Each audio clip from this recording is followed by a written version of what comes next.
¿Cómo estás? Estupendo, muy Qué bien. bueno. ¿Contento con el libro? Contento.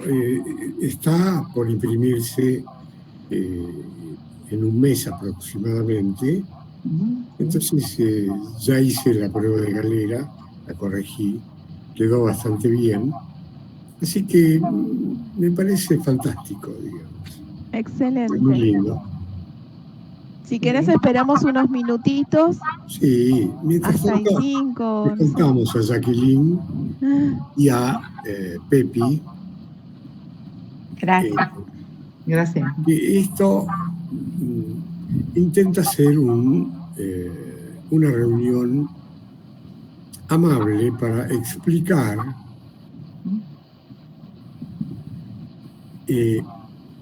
por qué es tan importante el reconocer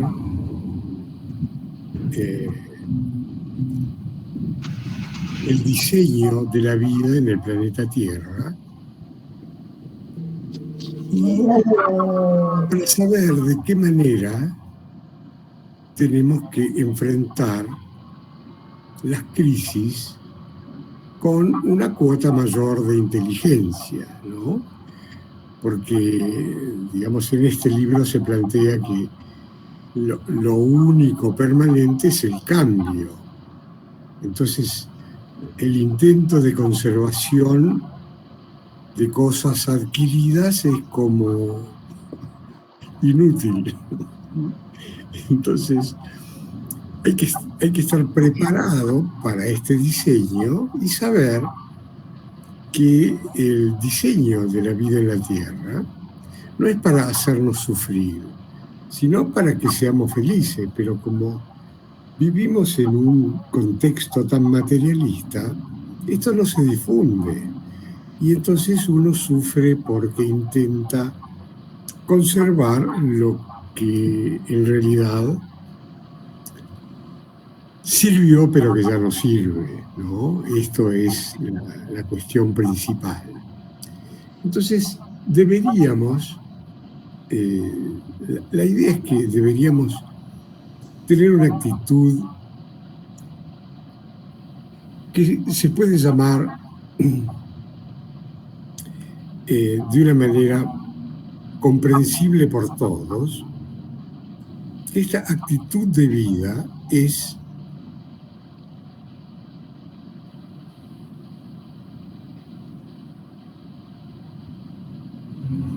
vivir de otro modo, sabiendo.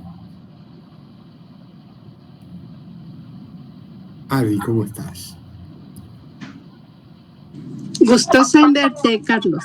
Bueno, sabiendo que, digamos, el diseño es tal y la vida está tan intacta que deberíamos aprender a vivir imperturbables y serenos, incansables y sin temores.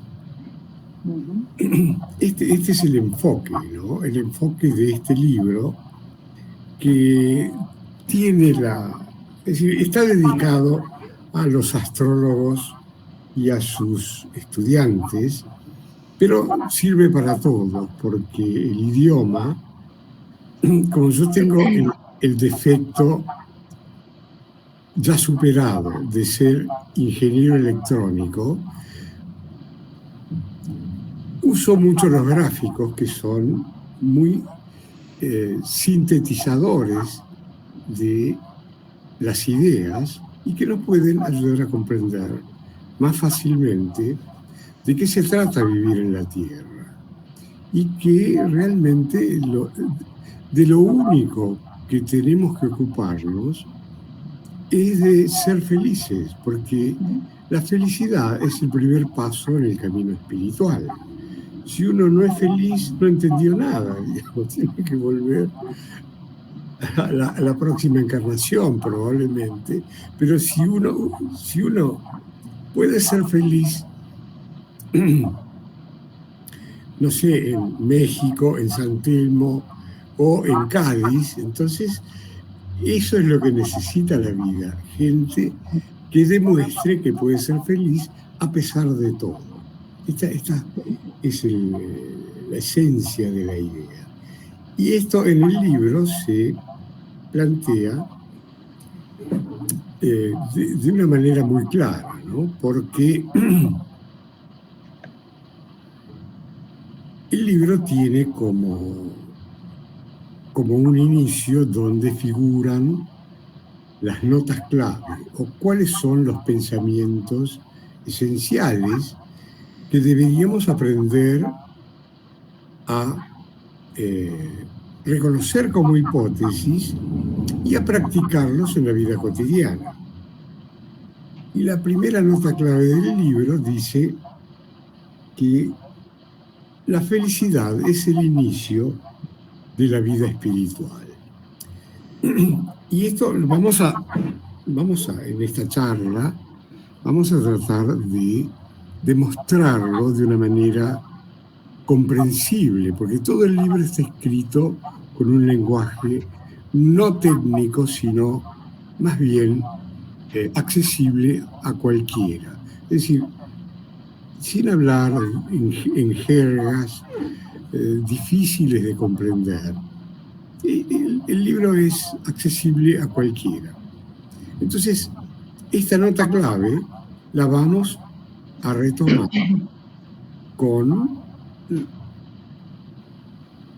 vamos a justificar de una manera clara por qué la felicidad realmente es el comienzo de una vida espiritual.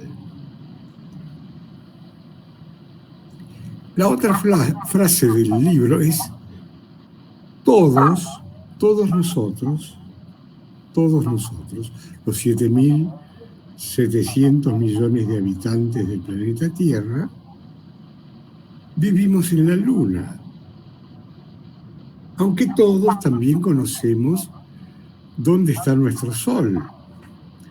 Pero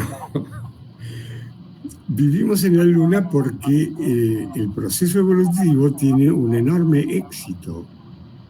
Porque hay algunos individuos que están despertando, algunos miles, pocos miles, están despertando a una vida plena. Pero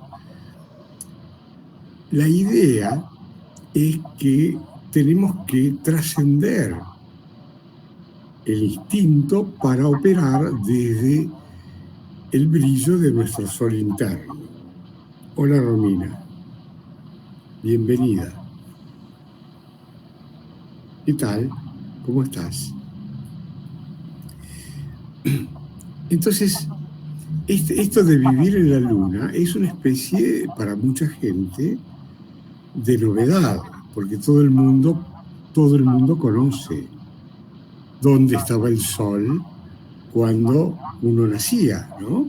Eso también es una gran ventaja que tiene la astrología. El otro pensamiento o la nota clave es que nuestra alma individual es el maestro interno. Por eso es que la condición de diseño de un ser humano nacido en la Tierra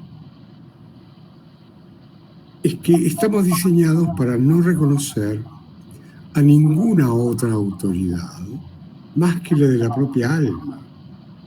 Entonces, el maestro, que es la propia alma, viene incluido. No tengo que preguntar a nadie qué es lo que me gusta y hacerlo con amor y con inteligencia, ¿no es cierto? Entonces, todos estos enfoques tienden a despejar la idea del sufrimiento, porque el primer enviado divino, que fue Buda hace 2500 años, fue el que se dedicó a terminar con el sufrimiento humano. Y él lo logró en su propia vida. De una manera muy clara, y nos dejó la enorme sabiduría de un enviado divino que tiene un problema porque sus seguidores no lo comprendieron, digamos. Los budistas no entendieron a Buda. 500 años después vino otro enviado divino, Cristo, que resucitó entre los muertos, que es lo que festejamos en la Pascua, pero nadie cree que alguien haya resucitado, tampoco, porque sus seguidores nos dijeron que en realidad el único hombre Dios fue Jesucristo, aunque Cristo resucitado le dijo a sus discípulos: realmente haréis cosas más grandes que las que yo hice. Pero nadie lo cree, es decir, nuestro contexto cultural es tan materialista que en realidad vivimos tomados por el miedo, por el odio, por la depresión, mucho más que por el amor, que es lo que nos vino a enseñar Cristo. Es decir, nos dijo que ama a tu prójimo como a ti mismo, sin establecer divisiones o diferencias, ¿no? Y él lo practicó porque, digamos, nos enseñó la técnica de la otra mejilla, ¿no? Que tiene un poder sumamente grande. Bueno, todo esto está en el libro, partiendo de una base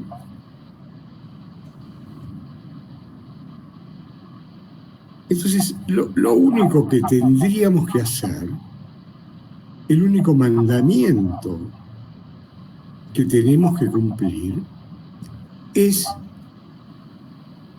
demostrar que podemos ser felices. Simplemente, no es el 11º mandamiento. Y no hay otra cosa que, digamos, que interfiera en este mandato de ninguna manera, aunque parezca todo un enorme desastre, la guerra, las guerras, la Tercera Guerra Mundial, etc. Todo eso que estamos viviendo. Pero en el libro de Fundamentos de Astrología Científica se plantea que en realidad en toda la historia de la humanidad reciente hubo 3 arquetipos totalmente reconocibles por cualquiera. El primero fue Adán, el segundo fue Buda y el tercero fue Cristo resucitado. Entonces, estos arquetipos están súper vigentes en la cultura, pero digamos que en una cultura materialista, donde las iglesias nos informan que, digamos, no estamos diseñados digamos, de la manera en que figura en los libros sagrados, es un problema serio, ¿no? Y esto está siendo lentamente modificado por el conocimiento del verdadero diseño del ser humano, que nos permite pasar de la luna al sol. ¿Qué significa en astrología dejar de vivir en la luna para vivir irradiando amor desde el sol? Porque de eso que es lo que nos enseñó Buda, pero digamos, tampoco los budistas nos lo dicen tan claramente como lo digo yo. Yo lo digo porque soy ingeniero electrónico, aprendí el lenguaje de la ciencia, que es el lenguaje de la luz, que es el lenguaje del color, que es el lenguaje de las energías. Y el tema de las energías es fundamental para comprender un poco más claramente todos estos enfoques. Entonces, si uno logra trascender los instintos para acceder a un intelecto que pueda ser iluminado por el alma, eso es lo que Buda nos enseñó. Y además de enseñarlo con su propia vivencia, porque Buda significa el iluminado en sánscrito, ¿no? Entonces Buda se le prendió la lamparita, es decir, en un momento determinado, donde ejercía, se fue el príncipe Siddhartha, se fue de su palacio y dejó todas las riquezas y la opulencia para ir a vivir con los ascetas. Después de vivir 6 años con los ascetas, se cansó un poco, porque los ascetas no se bañaban, comían la caca de los pájaros, intentaban dominar el cuerpo biológico con su mente. Hasta que un día le cayó la ficha y se iluminó y nos dejó las 4 nobles verdades,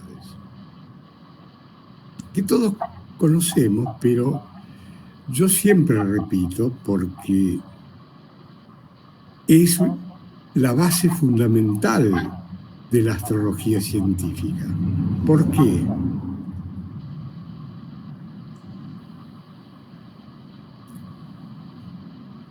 Porque lo que Buda dijo, la fórmula de Buda, de las 4 nobles verdades, es muy sencilla.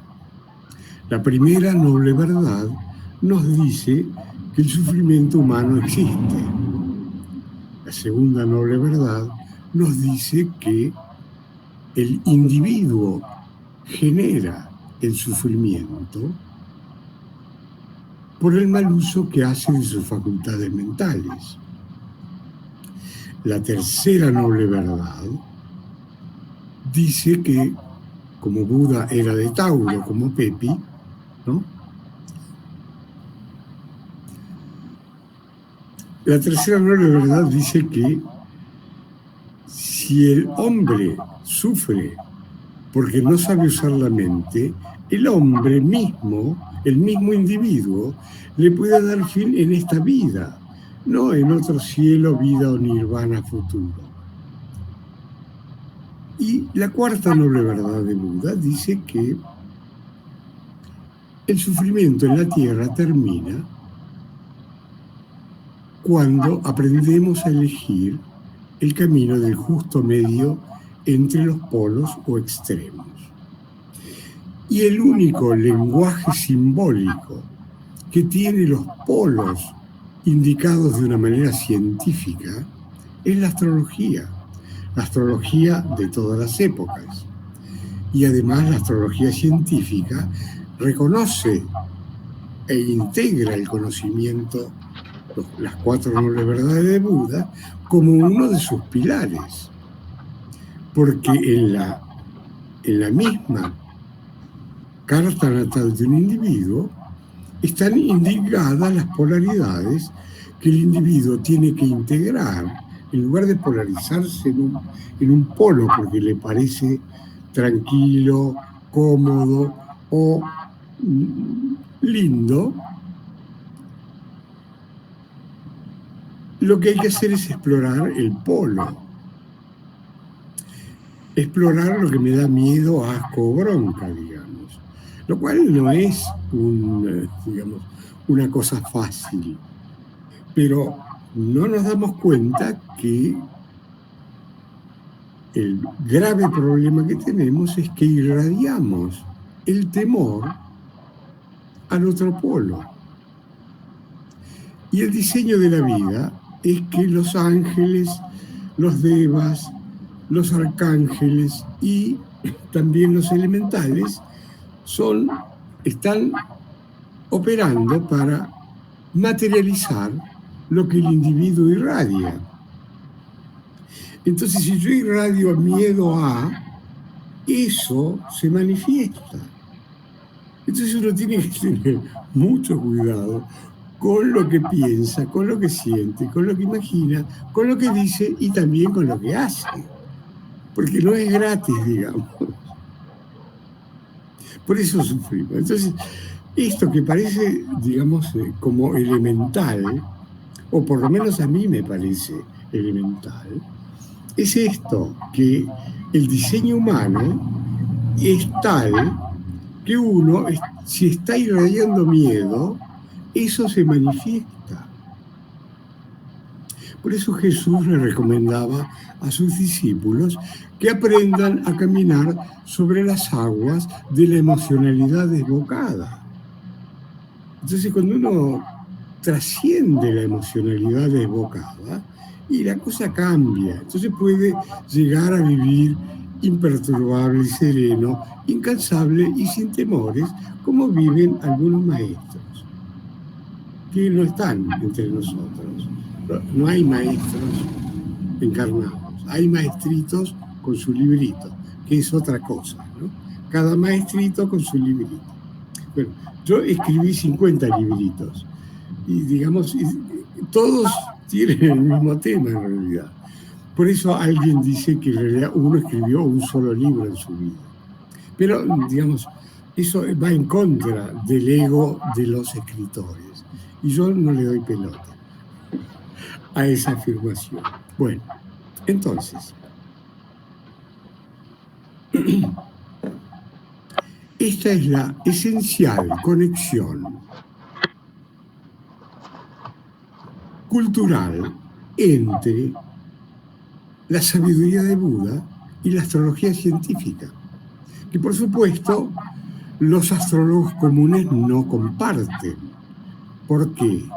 Porque los astrólogos comunes son predictivos y no obedecen a la cuarta noble verdad de Buda, que dice que el sufrimiento termina cuando el individuo aprende a elegir el camino del justo medio entre los polos.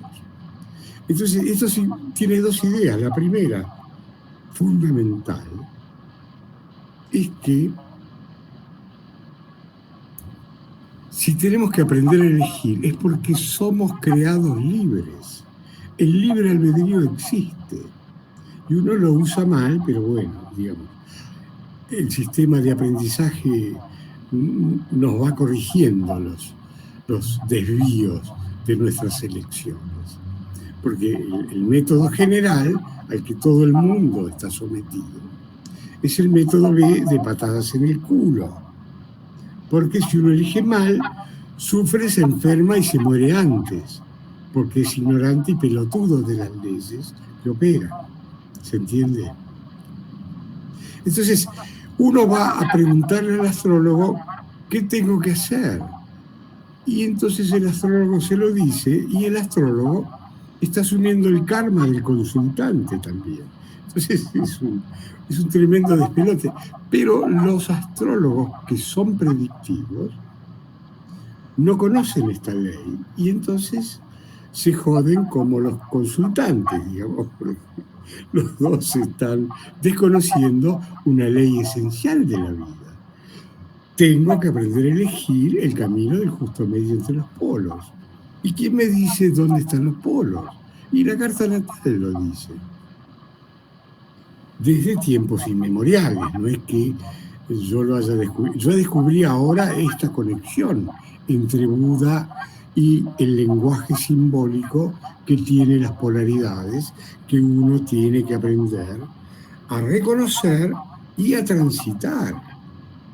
Sin miedo, porque no hay que tener miedo. Lo que pasa es que el miedo está muy difundido entre los que usan el miedo para someter a la gente y los sometidos, ¿no?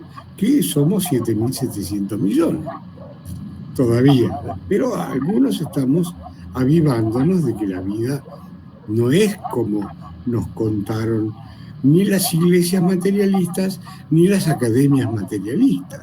La vida es otra cosa, ¿no? Estamos empezando a descubrir cosas interesantes.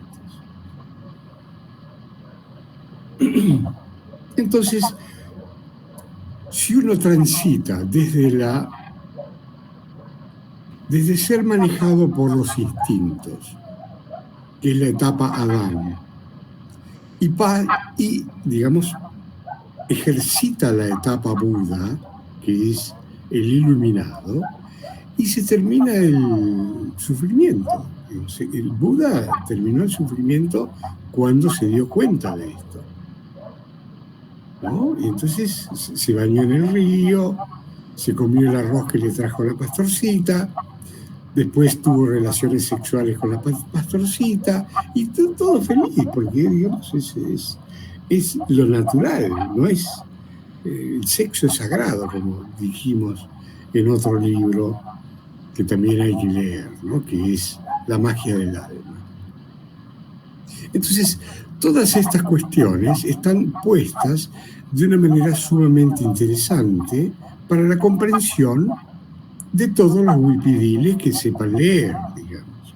Hay algunos huipidiles que todavía no saben leer, pero los que saben leer sí pueden darse cuenta que hay un vínculo entre lo que Buda nos dejó como sabiduría esencial, que en realidad Buda no pudo escribirlo, sino que lo dijo, y lo dijo con metáforas, con parábolas y con hipérboles, lenguaje metafórico. Por una razón, digamos, esotérica muy clara. Estamos en el Kali Yuga, entonces el que revelaba las cosas de una manera tan clara y, digamos, no podía, estaba prohibido. El Kali Yuga indica que los dioses no caminan entre los hombres, aunque Buda y Cristo fueron enviados divinos que no escribieron nada por el Kali Yuga, pero sus discípulos malinterpretaron todos los conocimientos. Franco Torrandel, ¿cómo te va?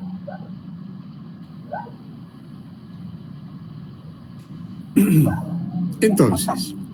Carlitos, gracias. Muy bien. Un placer verlos a todos. Sí, muy lindo es. Hola. Hola, hola. ¿Qué tal, Carlos? Hola, buenas tardes a todos. ¡Feliz cumpleaños, Pepi! Hola, Vicky. Hola, Vicky. Hola. ¡Feliz cumple, Pepi! ¿Se escucha esto? ¿Se escucha esto? Sí, es muy lindo. Es para armonizar el grupo un poco, ¿no? Yo ya hablé mucho. Esto nos armoniza, ¿no? No son los cuencos tibetanos, pero bueno, es más barato, pero igual es el poder del sonido. Entonces, Es hermoso igual. Sí, sí. Como tal cual, lo que importa es el sonido. Claro. Digamos que el sonido crea o destruye. Depende de quién lo emita y cómo se emita, ¿no? Entonces, las trompetas de Jericó hicieron mierda las murallas de Babilonia, por alguna razón. Bueno, entonces hay que tener cuidado también, el sonido que emitimos, ¿no? Entonces,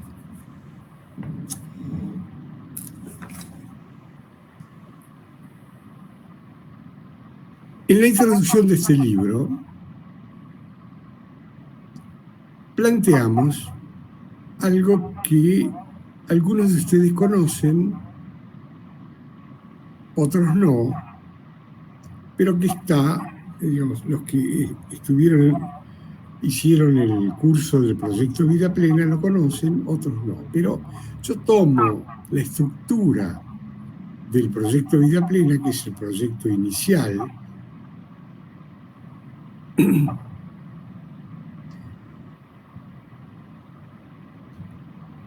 con el fin de hacer un resumen muy sintético, sin necesidad de que uno transite por las 7 reuniones del proyecto Vida Plena, que es el proyecto que nos enseña a generar cotidianamente más endorfinas que adrenalina, ¿no? Esta es la idea del proyecto. No sé si Jacqueline lo conoce o Pepi. Bueno, no importa. La cuestión es que este es un proyecto que parte de 5 preguntas que siempre se hizo la humanidad. Y esas preguntas son: ¿qué somos? ¿Cuál es la naturaleza real de un ser humano?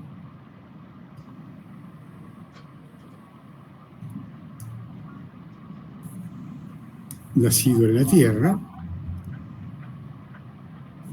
¿Dónde estamos?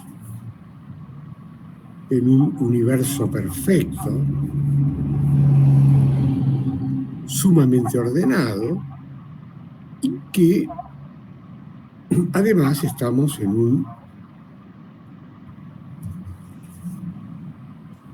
momento de la historia de la humanidad excepcionalmente exitoso, aunque parezca que no. Pero el momento de la historia verdadera de la humanidad es que algunos seres humanos estamos despertando a esta luz. La otra pregunta es: ¿para qué estamos? O el sentido de la vida de un ser humano. Es decir, ¿para qué estamos encarnados en el planeta Tierra? Y ahí vemos que hay también cosas sumamente claras. ¿Para qué estamos? La cuarta pregunta es: ¿por qué morimos? ¿O qué sentido tiene la enfermedad y la muerte? Porque todos lo único que sabemos con absoluta precisión científica es que nos vamos a morir, por lo menos los que estamos en este MIT, ¿no? Entonces, uno tendría que preguntarse qué sentido tienen, si tienen algún sentido la enfermedad y la muerte. Y finalmente, la última pregunta, son 5 en total, es: ¿hacia dónde va la humanidad? Que parece que se va a la mierda, lo cual es cierto, pero también es cierto que está teniendo un éxito notable. Entonces, ¿con qué nos quedamos de esta turbulencia de la época, ¿no? Porque es una época turbulenta, muy turbulenta. Entonces, uno tendría que plantearse y responderse estas 5 preguntas. La primera pregunta, que es ¿qué somos y dónde estamos?, tiene una respuesta súper clara, con la que yo empecé la charla de hoy. Todos somos huipidiles, es decir, todos somos seres únicos, irrepetibles, poderosos, inmortales, divinamente inteligentes y libres. Pero no lo sabemos, porque ni las academias nos enseñan, ni las iglesias organizadas nos enseñan eso. El único hombre Dios fue Jesucristo, según el Concilio Vaticano de Constantinopla del año 869. Y eso genera una separación cultural entre el creador y su creación más excelsa, que es un ser humano. Entonces, hubo que inventar una nueva palabra, que es huipidil. Somos únicos, irrepetibles, poderosos, inmortales, divinamente inteligentes y libres. Estas son las siglas de la palabra huipidil. Es decir, hemos sido creados a imagen y semejanza de Dios, según la Biblia, pero nadie se lo cree, ¿no? Porque después la misma iglesia dijo otra cosa, los teólogos de la iglesia dijeron otra cosa, y entonces estamos metidos en un sistema materialista que nos complica la vida, ¿no? nos separa de nuestra parte divina, de nuestra parte inmortal. Entonces, según Buda, y conociendo esto, la palabra Wipidil, podemos darnos cuenta fácilmente que la polaridad esencial que rige nuestras sufrientes humanidades es la polaridad mortal-inmortal. Nuestro cuerpo biológico es mortal y tiene planificado un tiempo de vida relativamente corto. Pero en este cuerpo biológico está encarnado el maestro que es inmortal, que es el alma. Entonces, esta polaridad mortal-inmortal es la más terrible de las polaridades que podemos encontrar en una cultura materialista. Pero uno tiene que distinguir que esta polaridad mortal-inmortal es de todo ser humano.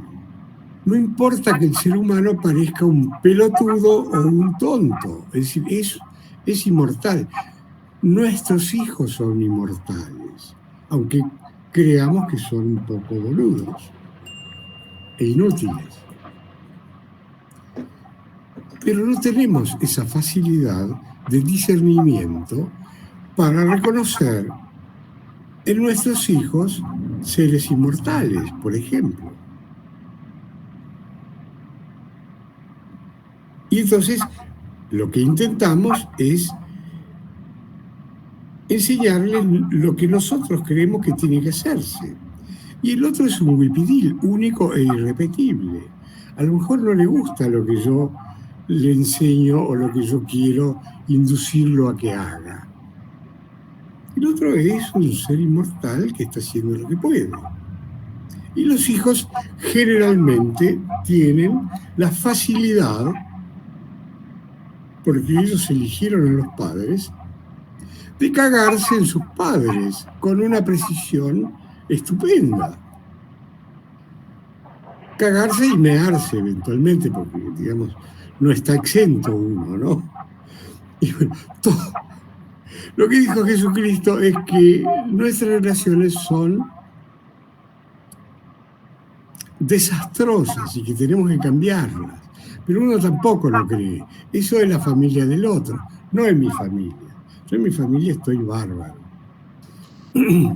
Bueno, todas estas cuestiones están siendo debatidas en el ámbito de la astrología científica, en este librito.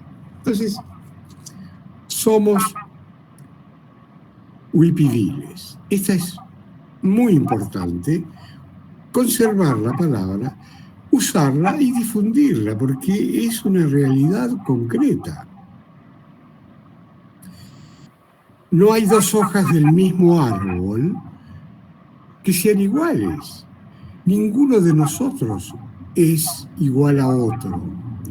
Y el conjunto energético que figura en la carta natal no se repite con los planetas actualmente descubiertos ni en 25.000 años.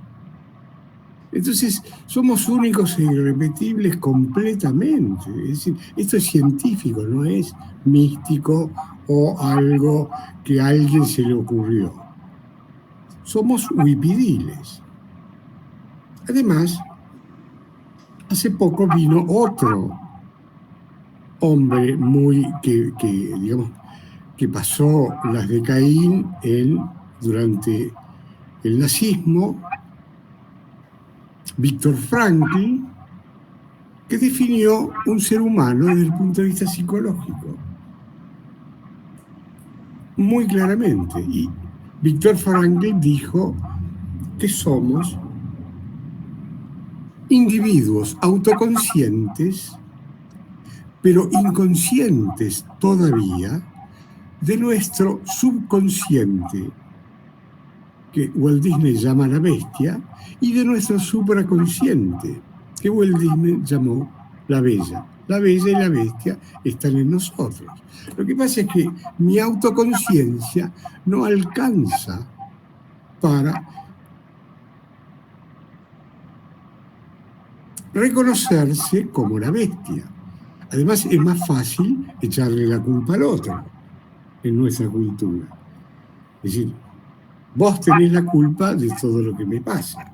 O el sistema, o el presidente, o la presidenta, o la vicepresidenta, o Putin, o quien carajo sea, porque es mucho más fácil, ¿no? Echarle la culpa al otro. Es nuestro deporte favorito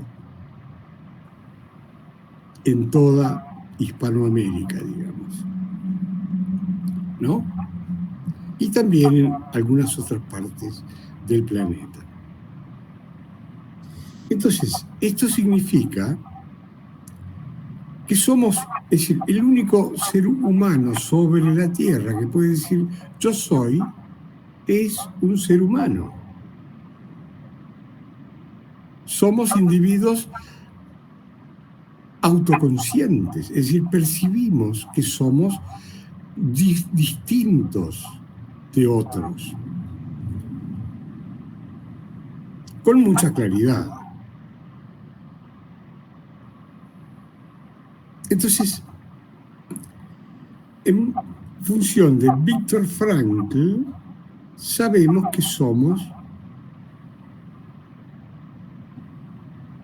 estamos en proceso de ampliación de la conciencia para pescar nuestras zonas desconocidas o inconocibles.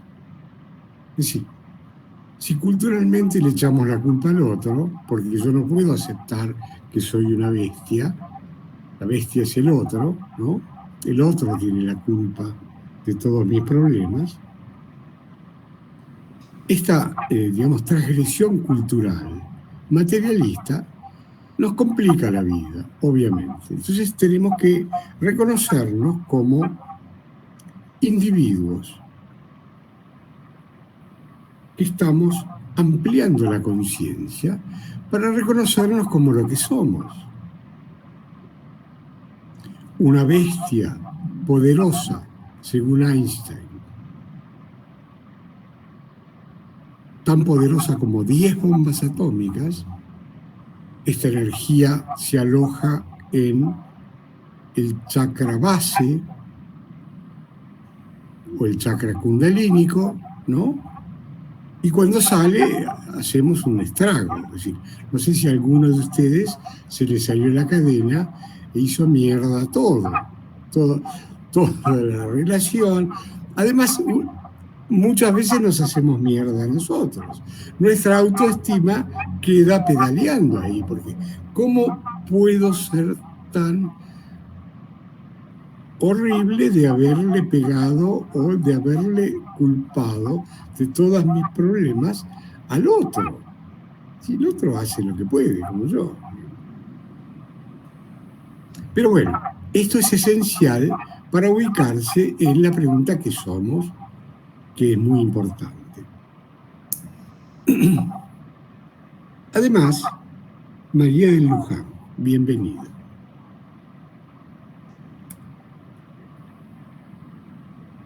Además, hubo otro psicólogo muy famoso en Estados Unidos en la década de los 60, que se llamó Abraham Maslow, que lo deben conocer por ahí, que usó una palabra muy importante que se llama autorrealización, y que Maslow se la macheteó de los libros de Alice Bailey, y que es una bajada de línea del maestro tibetano que le dictó los libros telepáticamente a Alice Bailey. Entonces, en los libros del tibetano figura autorrealización como palabra. ¿Por qué autorrealización? Autorrealización es un individuo que trascendió la luna y dejó los instintos en su lugar, brilló desde el sol con una individualidad plena y luego operó el equipo desde su alma. Autorrealizados son todos los individuos que operan desde su alma, con plena conciencia además. Que hay pocos, pero que los hay, como las brujas, ¿no? Entonces, esto de autorrealización es el tránsito de un individuo que nace hoy y que puede, en su madurez o en su adultez, llegar a niveles de conciencia superiores, hasta abarcar los de la propia alma. Y estos individuos, digamos, aprendieron de una manera completamente clara este tema de qué somos. Y lo difunden cuando pueden. Por suerte, tenemos la fortuna de que todo esto está revelado y que hay que leer 50 libros nada más, que están gratuitamente puestos en internet. Pero, ¿quién se va a leer 50 libros de Alice Bailey, de Elena Blavatsky y de Elena Rerich? Es mucho más fácil que a uno le cuenten de qué se trata. Por eso estamos reunidos acá, ¿no? Yo les estoy contando un poco, porque yo me pasé, después de ser ingeniero, me pasé 30 años tragándome los libros de Alice Bailey, de Elena Blavatsky y de Elena Rerich, que son la revelación de la metafísica, ¿no? Y que uno debería leer, por lo menos. Eso ya va en algunos libros la cuarta lectura, en otros va la tercera lectura, porque son densos. Lo que yo hago es masticar esto para transmitirlo de una manera más fácil a la mayor parte de la gente posible. Pero la gente no lee ni siquiera mis libros, porque yo los edito, los pongo en internet y todo, pero nadie los lee tampoco, porque hago ediciones de 200 libros, los regalo, no. Pero digamos que es un poco complicado que uno, digamos, abandone la culturización de una sociedad materialista para entrar a investigar estas simples cuestiones que somos.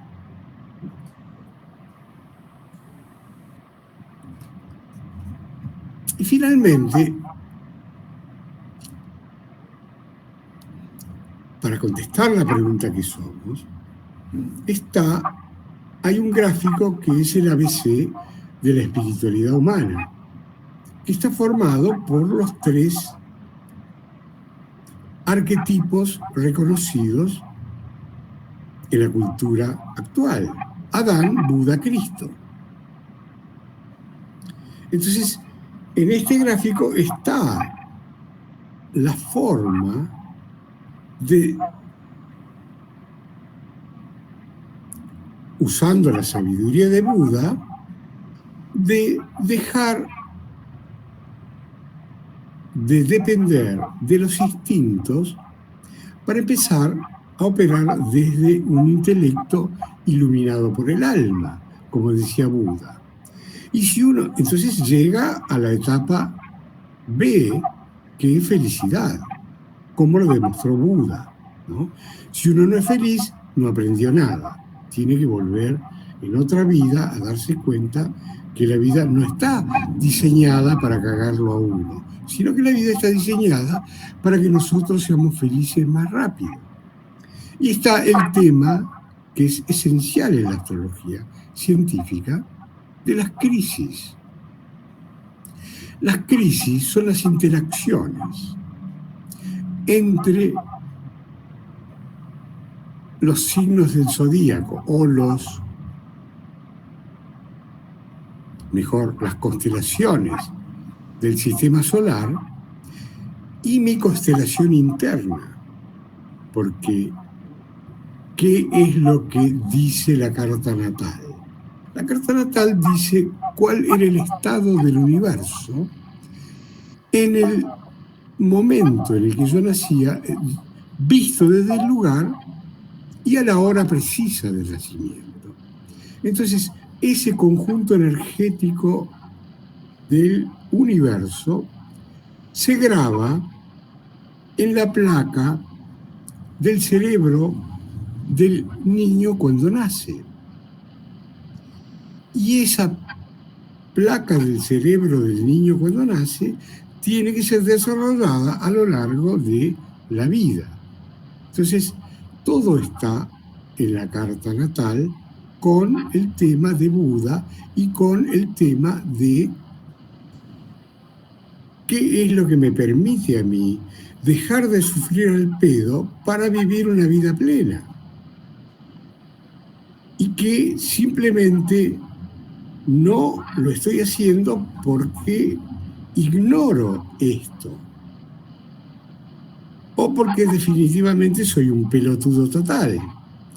Y hay mucha gente ignorante y mucha gente pelotuda, porque está tratando de completarse con algo, con alguien afuera, porque no sabe que el maestro interno es la propia alma hasta la tercera iniciación, cuando uno llega al estado de mago blanco, que no es Merlín, pero es mejor, es Jesucristo, que transformaba el agua en vino, multiplicaba los panes y los peces, curaba a los enfermos y resucitaba a los muertos, pero nadie lo cree, que Jesucristo fue un mago blanco.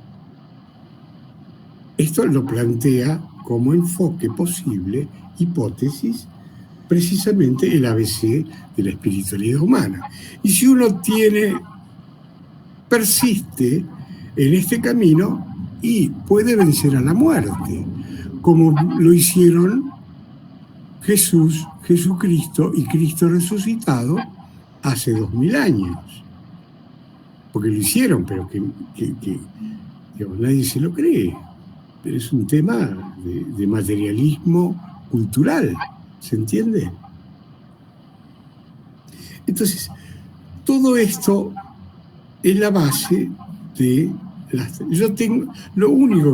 yo vengo completo desde que nazco hasta que vaya a dejar este cuerpo.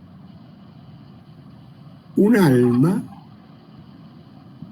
y una personalidad que tiene, por supuesto, una mente. La personalidad está integrada por una mente que le da el lugar correcto al alma, el lugar correcto a las emociones y el lugar correcto a lo biológico. Porque sabe. Entonces, trascendió los instintos. Opera desde un intelecto iluminado por su alma. Y si sigue, puede llegar a hacer milagros y eventualmente a vencer a la muerte. Ese es el diseño de la vida en la Tierra. Todo esto está en este librito que tiene menos de 40 páginas en tamaño A4.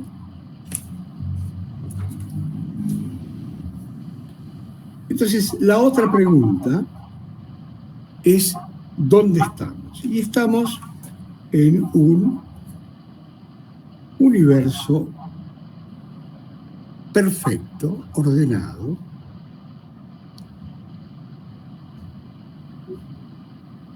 que no presenta, por ejemplo, ni un atraso en la salida del sol, ni un atraso en la salida de la luna. Está ordenadísimo, anda como un violín. Y que interactúa gracias al conocimiento de Albert Einstein, que todo es energía, se produce una interacción entre las energías de las constelaciones y los planetas con nuestro universo individual. Y eso genera lo que llamamos crisis. Y es un permanente cambio, porque los planetas se mueven de sus órbitas alrededor del Sol. Entonces, estas interacciones generan lo que llamamos crisis humanas. Por ejemplo, ahora hay una supercrisis. Está el planeta Neptuno, que es el regente del signo de Piscis, con el planeta Júpiter y con el planeta Venus, que es el símbolo griego del amor, están en Piscis. Entonces hay una super oleada de amor universal. Pero algunos pueden pescar algo de esa oleada y otros les genera confusión. Y los perros ni se dan cuenta, por ejemplo. Ya que ladró alguno, los perros viven en otro mundo, ¿no? Todavía no tienen esta sensibilidad perceptiva. Entonces,